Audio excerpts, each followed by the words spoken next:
जय हिंद। इस वीडियो में समझते हैं कि टेलीकॉम सेक्टर में 2G, 3G, 4G और 5G क्या है सब। और 4G जो अभी आप वर्तमान में यूज कर रहे हैं उसमें भी एक LT होता है और एक VoLTE होता है। जबकि आप मिलिट्री में देखेंगे तो वो लोग सेटेलाइट फ़ोन का यूज करते हैं और पहले ये वाले फ़ोन का यूज़ किया जाता था। इस सब में अंतर क्या होते हैं इसको समझ जाते हैं कि आखिर ये काम कैसे करते हैं। मोबाइल टावर वगैरह को कैसे हमारे कम्युनिकेशन को करा देते हैं। हम जो मोबाइल यूज़ करते हैं भले वो वायरलेस होता है, लेकिन अगर आप इसे वायरलेस कहते हैं तो ये एक तरह का बहुत बड़ा झूठ है। वो केवल हमारा मोबाइल वायरलेस है, लेकिन वो पूरा ट्रांसमिशन वायर से ही हो रहा है।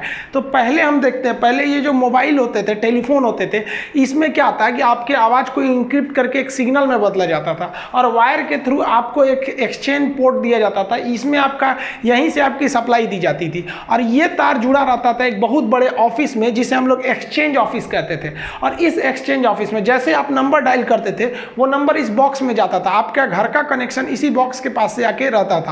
ये बॉक्स आपको भेज देता था एक्सचेंज ऑफिस में। यहाँ पता रहता था कि भाई इसको कहाँ भेजना है, दिल्ली, मुंबई कहाँ भेजना है। जैसे मान लीजिए दिल्ली से कॉल हुआ, पटना भेजना है, तो यही एक्सचेंज ऑफिस में आता था और वो पटना वाले लाइन पर पूरे इंडिया में तार बिछा रहता था केबल वाला, तो पटना वाले केबल लाइन पर भेज देता था। और वहाँ के बॉक्स में से फिर आप जो पटना में है उसके घर में इस बॉक्स से एक सप्लाई आई रहती थी, वहाँ पे रिंग होने लगता था। ये आदमी उठाएगा तो सुनाई देगा, ए बाबू मंगरुआ दादी मर गिलू, तो उसको समझ में आ जाएगा कि हाँ दादी चल गिलू, वहाँ से दिल्ली से मर गिलू। तो ये खबर जो आता है ये पहले का जमाना था। अभी वर्तमान समय में टेलीफोन का जमाना लगभग खत्म होने वाला है। अब जमाना आ गया मोबाइल का। अब ये मोबाइल में भी एक्सचेंज ऑफिस होते हैं, लेकिन उसका तो अभी थोड़ा मॉडर्न टेक्नोलॉजी हो गया है। जब आप मोबाइल खरीदने जाते हैं तो आपको सिम कार्ड लेना रहता है। मोबाइल तभी काम करेगा कॉल के लिए जब आपके पास सिम हो। सिम के लिए आपको एक डॉक्यूमेंट्स देने पड़ते हैं, आप कोई भी डॉक्यूमेंट दे सकते हैं। आप जब इस सिम को मोबाइल में लगाते हैं, आप कॉल करते हैं, तो आपके मोबाइल में एक लगा रहता है माइक्रोफोन जो आपके आवाज़ को सिग्नल में बदल के एंटीना से भेज देता है। लेकिन इस एंटीना की क्षमता इतनी नहीं रहती है कि आप दिल्ली से मुंबई फ़ोन लगाइएगा तो डायरेक्ट दिल्ली से मुंबई आपका मोबाइल छोड़ सके। उतना उसकी क्षमता ही नहीं है और ना ही इतनी क्षमता किसी टावर की रहती है। और इम्पॉसिबल ही है क्योंकि पृथ्वी ऐसे गोल है और आप ऐसे तरंग को सीधा छोड़िएगा तो उधर ही गायब हो जाएगा। तो एक तो पृथ्वी गोल है, इसके बीच में बहुत सारे रुकावटें हैं, पेड़ है, बिल्डिंग है, तो डायरेक्ट वायरलेस तो कभी कम्युनिकेशन हो ही नहीं पाएगा। यहाँ पर देखिए, जैसे हम कॉल करेंगे तो हमारा मोबाइल का जो एंटीना होता है वो टावर को मैसेज कर देगा। ये टावर जो होता है वायर के थ्रू, नीचे इसमें वायर गया रहता है ऑप्टिकल फाइबर के थ्रू, ये मैसेज भेजता है अपने नियरेस्ट एक्सचेंज ऑफिस। तो जो मोबाइल का एक्सचेंज ऑफिस होता है उसे हम कहते हैं मोबाइल स्विचिंग सेंटर। अब ये मोबाइल स्विचिंग सेंटर क्या होता है कि जब आप मोबाइल सिम खरीद रहे होते हैं ना, तो आपका जो डॉक्यूमेंट होता है, आपका मोबाइल नंबर में कौन सा डॉक्यूमेंट रजिस्टर्ड है, इसको ये यहीं ले आकर सेव किया रहता है। तो जैसे आप फोन करते हैं तो ये पता चल जाता है कौन आदमी फोन कर रहा है और आप जिस नंबर को फोन कर रहे हैं वो नंबर भी तो जब सिम खरीदा होगा तो डॉक्यूमेंट दिया होगा, तो वो इस सब सारा डाटा इसके पास रहता है। इसको पता चल जाता है कि वो आदमी कहाँ है, पता चला वो दिल्ली में है। तो जैसे आप फोन किया, आपका टावर मोबाइल स्विचिंग सेंटर को भेज दिया। अब इस स्विचिंग सेंटर को पता है कि जिस नंबर पे आप कॉल किए हैं वो दिल्ली में है, तो ये क्या करेगा, दिल्ली के टावर को नहीं भेजेगा, दिल्ली के स्विचिंग सेंटर को भेज देगा। अब ये दिल्ली के स्विचिंग सेंटर को भेज दिया, जिसे हम लोग शॉर्टकट में MSC कहते हैं, मोबाइल स्विचिंग सेंटर। अब ये स्विचिंग सेंटर के पास आ गया। अब ये स्विचिंग सेंटर को पता है कि ये जो बंदा का मोबाइल है वो किस टावर के रेंज में है, तो अब ये उस मुंबई या दिल्ली जहां भी कॉल लगाए हैं वहां जो टावर का रेंज है ये वहां भेज देगा टावर को। अब ये टावर जो है अब पता करेगा कि मोबाइल पर कहां है। जब तक वो खोज रहा होता है, ये प्रोसेस में 1 से 2 सेकंड लगते हैं। ये लाइट की स्पीड से ये चलता है और ये जैसे टावर को मिल जाते हैं आप तुरंत आपके मोबाइल में रिंग होने लगता है कि फलाना का फोन है, यहाँ आ गया फोन। तो आप जब फोन लगाते होंगे तो आपको आवाज सुनाई देती है, टुक टुक टुक टुक, ऐसे थोड़ी सी रिंगटोन सुनाई देने लगती है, या फिर उसके अभी तो कोविड-19 वाला बोलता है, तो उस जो बोल रहा होता है उस दौरान ये सारा प्रोसेस हो रहा होता है। अब आप बताइए, इसमें एक स्विचिंग से टावर से स्विचिंग सेंटर केबल से आता है, तो ये तो केबल से ही होती है। केवल आप में और टावर में जो बात हो रही है ना वो वायरलेस हो रही है, बाकी सारी चीज़ें जो होती हैं वो वायर के थ्रू ही होती है। पहले जो एक्सचेंज ऑफिस काम करता था वो अभी आपका स्विचिंग सेंटर काम कर रहा है और यहीं से पकड़ा जाता है, कॉल ट्रेस कर लेते हैं। आपका आखिरी कॉल कहाँ था। तो आप जहाँ भी किए होंगे, आप जैसे ये जो आपका मोबाइल स्विचिंग सेंटर होता है, आपके हर जिला में एक होता है, तो आप उस स्विचिंग सेंटर पर रहेंगे। अब ये स्विचिंग सेंटर को पता है कि आप किस टावर के अंडर में बात किए थे। अब पुलिस को ट्रेस करना रहता है, तो बस वही स्विचिंग सेंटर को पता करती है किस स्विचिंग सेंटर के अंडर में, वहाँ पता करता है कि पता करिए तो किस टावर में है, कितने डायरेक्शन में है, और आपका लोकेशन पता कर लिया जाता है। टावर में जो होते हैं ना, टावर में दो तरह के एंटीना का प्रयोग किया जाता है। एक देखेंगे ये चपटा वाला एंटीना होता है। ये चपटा वाला जो एंटीना होता है यही मेन एंटीना होता है, चपटा वाला। इसे हम लोग कहते हैं जीएसएम एंटीना। यही कॉल को रिसीव करता है और यही कॉल को छोड़ता है। जीएसएम एंटीना आपका इसी से मतलब होता है। लेकिन आप इसमें गोल गोल भी देखे होंगे, ये गोल जो थरिया के टाइप का लगाया है ना, इसे हम लोग कहते हैं माइक्रोवेव एंटीना। ये क्या काम करता है, ये एक टावर से दूसरे टावर में बात करता है। जैसे मान लिया कि हमने किसी को फोन किया, यहां से पटना में फोन किया। जैसे हम किसी को पटना से फोन किए, मेरा मोबाइल ये एंटीना हमारे नियरेस्ट टावर को भेजेगा और टावर का जीएसएम एंटीना उसको लेगा और अपने जमीन के नीचे भेज देगा ऑप्टिकल फाइबर के थ्रू मोबाइल स्विचिंग सेंटर पे। अब मोबाइल स्विचिंग सेंटर को पता है कि इसको पटना में कॉल किए हुए हैं हम, मुसल्लापुर हाट में, पटना में, तो ये मोबाइल स्विचिंग सेंटर पटना के स्विचिंग सेंटर को भेज देगा और जो आदमी था उसके मोबाइल को भेज देगा कि भैया ये टावर वाला खोजो तो ये किसको खान सर फोन किए, वो आदमी कहाँ है। तो ये कहेगा ये टावर वागिले ससुरा, वो आदमिया तो मुसल्लापुर हाट में रहता था, पटना में रहता था, अभी वो पता नहीं कहाँ गया है, हाजीपुर चल गया है। तो ये कहेगा कि हमारे रेंज में नहीं है, जबकि इसी पे रजिस्टर्ड था इसी टावर में। तब इसमें देखेंगे तो इसमें काम आता है ये गोल वाला छतरिया माइक्रोवेव। अब ये क्या करेगा, पटना से उसको भेज देगा कि कहाँ पे है, खोजेगा उसको कहाँ पे है, तो पता चला हाजीपुर में है, तो वहाँ पे वहाँ के टावर को भेज देगा।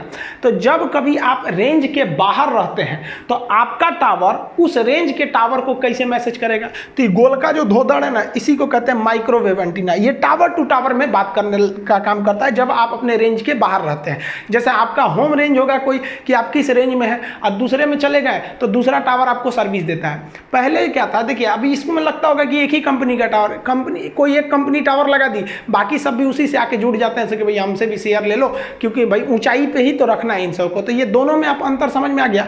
ये जो होता है ना, ये दूसरे एरिया में आपके कॉल, अगर आप दूर चले गए हैं तो ये दूसरे एरिया के टावर को भेजता है एक शहर से दूसरे शहर के लिए। अब इस टावर को देखेंगे तो ये टावर जो होता है, जैसे आप यहाँ किए तो यहाँ आपका आवाज आता है, ये जो आता है आपका जीएसएम एंटीना पे आता है, और उसके नीचे जो होता है जीएसएम एंटीना से इतना बड़े बड़े तार गए रहते हैं, आप देखे होंगे इस तरह से तार गए रहते हैं अंडरग्राउंड। ये तार जो होते हैं ना ऑप्टिकल फाइबर के तार रहते हैं, सब अंडरग्राउंड आके आपके मोबाइल स्विचिंग सेंटर पे जुड़े रहते हैं सब। तो आप केवल यहाँ से यहाँ के बीच में वायरलेस है, इसके बाद कहीं वायरलेस नहीं है।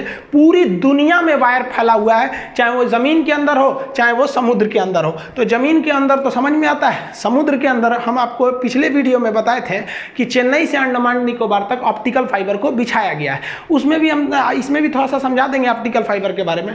आप पूरी दुनिया में देखिएगा, जमीन के अंदर तो है ही है, उसमें कोई दिक्कत ही नहीं है, लेकिन समुद्र के अंदर भी केबल गया हुआ है। अब मान लीजिए यहाँ से अमेरिका से, ये वाला कनाडा से किसी को यूरोप में फोन करना है, तो ये मोबाइल से फोन करेगा टावर को, टावर देगा स्विचिंग सेंटर को, और स्विचिंग सेंटर कहेगा जा इसको तो लंदन में भेजना है, बीच में समुद्र है, तो ये ऑप्टिकल फाइबर के थ्रू भेज देगा समुद्र के नीचे नीचे। ऐसे डायरेक्ट वायरलेस तो बातें नहीं हो पाता है, बहुत मुश्किल हो जाएगा, फिर सैटेलाइट फोन का यूज करना पड़ेगा, आगे समझा देंगे। तो पूरी दुनिया में जितना ज्यादा ट्रैफिक रहेगा उतना आपको केबल बिछाना पड़ेगा। केबल बिछाना जरूरी है, पूरी दुनिया में बहुत सारे केबल हैं, आप देखेंगे पूरी। ये तो जमीन वाला केबल तो दिखाने की जरूरत नहीं है, वो तो जमीन के नीचे नीचे आराम से बिछा सकते हैं, लेकिन पूरी दुनिया में देखेंगे तो इस समुद्र के बीच में बहुत सारे केबल बिछाए गए हैं। भारत ने भी जो बिछाया था चेन्नई से अंडमान निकोबार के बीच में, अब उसको आगे बढ़ाने के लिए एक और केबल बिछाया जा रहा है, मिस्ट केबल, उसका नाम है मिस्ट। ये कहां से चालू हो जाएगा, तो देखिए ये इंडिया से जाएगा, ये इंडिया से म्यांमार को ले लेगा, इंडिया म्यांमार और मलेशिया सिंगापुर को ले लेगा। तो देखिए एम से बेसिकली मलेशिया और म्यांमार आ जाएंगे, आई से इंडिया, एस से सिंगापुर, आगे जाके थाईलैंड भी से जुड़ेगा। तो ये मिस्ट केबल है। हम लोग को हर हाल में सिंगापुर तक पहुंचना है। सिंगापुर एक बहुत बड़ा जंक्शन एरिया है। जैसे जंक्शन उसे कहते हैं जहां से कई रूट मिल जाते हैं। जैसे आपको दिल्ली रेलवे स्टेशन एक बहुत बड़ा जंक्शन है, इंडिया की हर तरफ की गाड़ी मिलेंगी सब, मुगल सराय है, अब पता चला कोई छोटा मोटा स्टेशन है वहाँ से आप और जगह नहीं जा सकते हैं। तो इंडिया अगर सिंगापुर पहुँच गया ना, तो सिंगापुर पहुँचने से तो एक फ़ायदा होगा कि सिंगापुर और ये आसियान देशों से हमारा व्यापार अच्छा है, कनेक्टिविटी अच्छी हो जाएगी। लेकिन अगर हम यहाँ पहुँच गए तो इसके बाद हम पूरी दुनिया में आराम से पहुँच सकते हैं, क्योंकि दुनिया के जितने भी केबल हैं वो सिंगापुर तक आए हुए हैं। आप अगर देखेंगे ये रहा आपका सिंगापुर, सिंगापुर से यहाँ एक बहुत बड़ा केबल गया हुआ है जापान तक में, ये वाला केबल गया, इसे कहते हैं एशिया सबमरीन केबल एक्सप्रेस। तो इसे हम शॉर्टकट में एक्सप्रेस केबल के नाम से जानते हैं, ये वाला केबल गया है। तो अगर हम लोग ये देखिए, ये हमारा अरुणाचल प्रदेश है, यहीं पे नीचे है, यहाँ हम सिंगापुर आ गए, तो यहाँ से तो आगे हम अपने केबल को आराम से भेज सकते हैं। यहाँ पर आपको कई रूट मिलेंगे, जैसे ये देखिए, ये हमारे नीचे ये श्रीलंका दिख रहा है। अगर हम सिंगापुर आ गए तो यहाँ कई कलर दिखेंगे। यहाँ जो आपको ब्लू कलर से दिख रहा है वो ब्लू कलर आ रहा है एशिया पैसिफिक गेटवे, तो इसे शॉर्टकट में केवल गेटवे बोलिए। तो ब्लू कलर वाला जो गेटवे है ये हमको यहाँ पर आसियान देश, चाइना और उत्तरी कोरिया से आराम से कनेक्टिविटी दे देगा। सिंगापुर से ही एक और ग्रीन वाली जो लाइन जा रही है वो जापान तक जा रही है, उस ग्रीन वाले लाइन को कहते हैं एशिया सबमरीन केबल एक्सप्रेस। तो अभी जो पहले बताया था, तो ये वाला जो है वो एक्सप्रेस है, तो यहाँ से हम जापान तक जा सकते हैं। और अगर सिंगापुर आ गए तो इस ग्रीन वाले के थ्रू हम आ जाएंगे फिलीपीन, और फिलीपीन से सीधे पकड़ लेंगे रेड वाला लाइन, और ये रेड वाला लाइन बहुत ही लंबा केबल रूट है जो सीधे जाता है आपका अमेरिका तक, इसे कहते हैं जुपिटर लाइन, इसको भी पकड़ सकते हैं। और नहीं तो यहीं से हम पकड़ के ग्रीन वाला से हम जा सकते हैं जापान, और जापान से ये येलो वाला पकड़ लेंगे, तो येलो वाले का जो लाइन होता है उसको कहते हैं क्रॉसिंग लाइन। तो इस तरह से अगर हम सिंगापुर पहुंच गए तो यहाँ से हमें बहुत बड़ा रूट मिल जाएगा। तो हम लोग जो अभी मिस्ड केबल लाइन बिछा रहे हैं ये हमारे लिए आगे जाके बहुत ही हेल्पफुल होगा। मोबाइल की जो जनरेशन होता है, जनरेशन का मतलब उसमें जो सुधार होता है उसे को ही हम जी कहते हैं, जी मतलब जनरेशन। अब ये 1G 2G 3G 4G ये सब जो थे सर, ये जनरेशन थे। ये कब आए थे सर? यहाँ पे आप देखेंगे 1G आया था 82 में आया था, ये 1992 में आया था 2G, 2001 में आ गया था आपका 3G, और 2012 में ही आपका 4G आ गया था, लेकिन हम लोग को नहीं मिला था, हम लोग को बाद में मिलना चालू हुआ है। दुनिया यूज कर रही है 5G, अभी हम लोग इंडिया में अभी 5G यूज के लिए नहीं है, अभी ट्रायल चल रहा है, इसको 1 से 2 साल में ये पब्लिक के लिए दे दिया जाएगा। अब इसमें मेन अंतर क्या होते हैं समझिए ध्यान से। 1G जो मोबाइल था उसकी स्पीड बहुत कम थी, लगभग 24 KB का था। सोचिए एक इमेज अच्छा से नहीं भेज पाएंगे वहाँ पे, और इसकी मोबाइल जो थी वो उसमें एक तो एंटीना निकला रहता था बहुत बड़ा साइज का, और इसकी सबसे बड़ी खराबी क्या थी, स्पीड कम था, और इससे आप मैसेज नहीं कर सकते हैं, केवल कॉल करेंगे। अतः हम ये कह सकते हैं कि जो 1G टेक्नोलॉजी था वो डिजिटल कुछ लिख नहीं सकता था, ये केवल एनालॉग सिग्नल भेजता था और कॉल कर सकता था। इससे सुधार के हम लोग लेके आए लोग 2G को, और ये 2G 1990 के एक दशक में आया था, और इसकी स्पीड 64 KB पर सेकेंड की थी। तो स्पीड तो बढ़ ही गई, लेकिन उतना भी क्या KB में स्पीड दे रहा है, कौन सा स्पीड है। लेकिन इसकी एक और खासियत क्या हो गई कि ये वॉइस तो करता ही था, इसके साथ साथ यहाँ देखिए मैसेज का साइन है, आप इससे मैसेज भी लिख के भेज सकते थे, हाय हेलो। और याद कीजिए आप वो टाइम जब एक मैसेज करने का 1 रुपया लगा करता था, तो इससे मैसेज भी कर सकते थे। इसके बाद जब आया 3G, तो पहली 3G जो थी वो MB में स्पीड देना चालू किया, और इसका फायदा ये हुआ कि आप बात तो कर सकते हैं, मैसेज भी कर सकते हैं, साथ साथ आप इंटरनेट भी चला सकते थे, गूगल वगैरह सर्च करते थे। नोकिया वाला मोबाइल में पहले जो था टॉर्च वॉर्च जलता था, उसमें नेट और थोड़े चलता था, इसमें एगो गेम होता था सांपवा वाला, इसे याद होगा आप लोग को। तो यहीं से आपका नेट का काम चालू हुआ, और यहीं से यूट्यूब वगैरह देना चालू कर दिया। लेकिन इसकी खराबी क्या थी, 3G जो था उसमें यूट्यूब चलता था ना, बड़ी बफरिंग करता था, देखते होंगे एक तो गोल गोल घूमते रहता था, जिस वजह से इसमें 3.5 लाया गया, 3.7 लाया गया। तो मतलब इसी से थोड़ा थोड़ा और सुधारा गया ताकि उसमें बफरिंग कम हो सके। 3G में ये सब मोबाइल वगैरह आने लगे सब, जिसको आप मल्टीमीडिया मोबाइल कहते थे, 3G के उसमें आ गए। अब उसके बाद जब मेन लॉन्च हुआ 2009-10 के पास आपका 4G का जो मेन प्रोटोकॉल चालू हुआ, तब इसमें क्या हुआ, 100 Mbps का स्पीड आपको मिलना चालू हो गया, और यहीं से आप वीडियो कॉलिंग चालू किए थे। इधर आपका वीडियो कॉलिंग, आपका जो वो मल्टीमीडिया मोबाइल था उसमें वीडियो कॉलिंग नहीं किए होंगे, तो ये फैसिलिटी दे दिया 4G आपको वीडियो कॉलिंग का। आज जितना भी मोबाइल वगैरह देख रहे हैं लोग वो 4G है, कई तो 5G भी मोबाइलें आ गई हैं, हालांकि 5G बहुत जल्दी हम लोग को सर्विस मिलेगा। अब आने वाला है 5G इंडिया में बहुत जल्दी। इसकी खासियत क्या होगी, ये सेम 4G की तरह होगा, लेकिन उससे स्पीड ज़्यादा होगा और एडवांस ज़्यादा होगा। ये मोबाइल के साथ साथ दूसरे चीज़ को कनेक्ट कर देगा। आप अपने कार को अपने मोबाइल से कनेक्ट कर दीजिएगा ना, तो जैसे यहाँ मोबाइल में घुमाइए, उधर कार घूम रहा है, फ्रिज को कनेक्ट कर दीजिए 5G, तो फ्रिज में भी 5G टेक्नोलॉजी होना चाहिए। और दरवाज़ा खोलना है तो यहीं से खोल दीजिए, इन्वर्टर बंद करना है यहीं से कर दीजिए। आप पता चले आप मान लीजिए गए हैं दिल्ली, आपका घर है चेन्नई में, आप भूल गए कि जो इन्वर्टर तो बंदे नहीं किए, तो 5G टेक्नोलॉजी रहेगा ना, तो वहीं से ऑफ कर दीजिएगा तो वो ऑफ हो जाएगा। बल्ब वगैरह जला सकते हैं, बुझा सकते हैं। तो वो सब ऐसा नहीं है कि केवल मोबाइल 5G हो जाएगा, घर में आपका 5G है ये नहीं है तो नहीं होगा, उसमें भी टेक्नोलॉजी बढ़ानी पड़ेगी। तो आज के समय 5G की ओर जा रहा है, लेकिन हम लोग वर्तमान में 4G यूज कर रहे हैं और एक काफ़ी लंबे समय तक 4G यूज करेंगे। लेकिन 4G भी अचानक से डेवलप नहीं हुआ। 4G की जितनी रिक्वायरमेंट थी उतना कोई भी कंपनी पूरी नहीं कर पा रही थी। इसीलिए गवर्नमेंट ने कहा कि देखिए आप 4G ले लीजिए, लेकिन इसमें सुधार करते रहिए, लॉन्ग टाइम तक आपको सुधार करना पड़ेगा। तो उसी को कहा गया लॉन्ग टर्म इवोल्यूशन, यानी उसमें सुधार। तो लॉन्ग टर्म इवोल्यूशन को आप LTE करते हैं। तो जब 4G टेक्नोलॉजी में धीरे धीरे सुधार की क्रिया होती है तो उसी को हम लोग कहते हैं LTE। अब ये 4G दो अलग अलग चीज का यूज कर रही थी। इंटरनेट चलाने के लिए डाटा भेज रही थी, वो ऑप्टिकल फाइबर के थ्रू भेज रही थी बहुत तेज स्पीड में, और जो वॉइस था ना बात करने के लिए, उसके लिए वो रेडियो फ्रीक्वेंसी का यूज करती थी RF। रेडियो फ्रीक्वेंसी में डिस्टरबेंस बड़ी ज़्यादा होता है।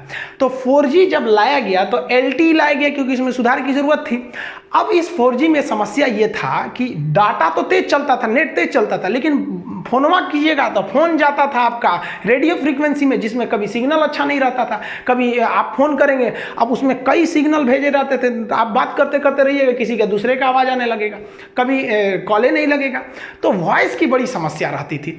तो कंपनियों ने सोचा कि भाई आप जियो भी लिए होंगे ना शुरुआत में, तो 6 बार फोन कीजिएगा तो 1 बार लगता था। शुरुआत में जब जियो आया था तो लगता ही नहीं था फोन। रीजन क्या था कि 4G का डाटा स्पीड तो ठीक था, लेकिन जो वॉइस भेजता था ना वो क्या करता था, वो रेडियो फ्रीक्वेंसी पे भेज देता था। तो रिलायंस ने क्या किया, उसने कहा कि एक काम करते हैं, हम जो डाटा भेज रहे हैं एक काम करते हैं उसी के साथ साथ हम वॉइस को भेज देते हैं, तो दोनों का स्पीड तेज हो जाएगा। तो उसने इस LTE में वॉइस भी जोड़ दिया, तो उसी को कहा गया वॉइस ओवर LTE। तो LTE का तो पहले पता है, बस उसमें वॉइस ओवर जोड़ देंगे तो वोल्टी हो गया। तो रिलायंस जब लाया था शुरुआत में जियो को तो LTE लाया था, तो बड़ी उसकी कॉलिंग की समस्या थी। तब क्या किया, 1 साल बाद उसने वोल्टी ला दिया। अब इसमें कॉलिंग समस्या नहीं, जहां से नेट जा रहा है वहीं से आपका वॉइस को भेज दे रहा है। और ये क्या करता है, वॉइस को प्रेफरेंस ज़्यादा देता है। इसलिए आप देखेंगे अगर वोल्टी मोबाइल रहेगा ना खटाक से लग जाता है, और LTE वाला रहेगा ना तो टूक टूक टूक टूक करेगा, जल्दी लगेगा नहीं। अब वोल्टी वाला फटाक से लग जाता है। और वोल्टी में अगर आप देखेंगे तो जब आप वॉइस कर रहे होते हैं तो आपका नेट थोड़ा सा उसको नेट को प्रेफरेंस कम देता है, वॉइस को प्रेफरेंस ज़्यादा देता है। तो आजकल जितनी भी मोबाइल आ गई हैं सब वोल्टी आ गई हैं। अब वोल्टी को गोली मारी, अब तो 5G आ गए हैं सब। तो 4G की शुरुआती कंडीशन LTE, उसका एडवांस वर्जन वोल्टी हो गया। देखिए अब एक सैटेलाइट फ़ोन क्या होता है, सैटेलाइट फ़ोन देखिए आपको मजबूरी है कि आपको अगर बात करना है मोबाइल से तो आपके मोबाइल की औकात इतनी है कि 2 से 3 किलोमीटर दूर वो सिग्नल भेज सकता है किसी टावर के पास, इससे ज़्यादा उसकी औकात ही नहीं है। अब आप बताइए कि अगर हम बॉर्डर एरिया में जहाँ फौजी हैं तो वहाँ अगर हम टावर लगाएंगे और उससे बात करेंगे तब तो ठीक है, कोई दिक्कत नहीं, लेकिन युद्ध के मैदान में दुश्मन सबसे पहले टावर में उड़ाएगा, और जहाँ टावर उड़ा दिया बस आपका मोबाइल गया काम से, अब झुनझुना हो गया मोबाइल। तब उसके लिए काम आता है सैटेलाइट फोन। अब ये सैटेलाइट फोन ससुरे इतना तगड़ा होता है सर कि खड़े खड़े मोबाइलवा से आसमान में मैसेज भेज देता है, यहाँ से सीधे सैटेलाइट को कि भैया ऐसा दिक्कत हो गई लो सीधे। और ये सैटेलाइट ना दूसरे वाले सैटेलाइट को दे देता है कि ले भाई बतिया कौन सी बात कर रहा है। तो फौजी देखेंगे ना सैटेलाइट फोन का यूज करता है सर। अब इसके 2-3 खराबी, इसकी आवाज़ उतनी क्लियर नहीं होती है, बात थोड़ा सा लैग करते रहता है, मतलब आप लय में बोलिएगा ना तो कभी कभी कैसे देखिए कोई वीडियो देखिएगा उसको स्पीड धीमा करके तो आवाज़ में थोड़ी सी गिरावट आती है, स्पीड भी खराब रहता है।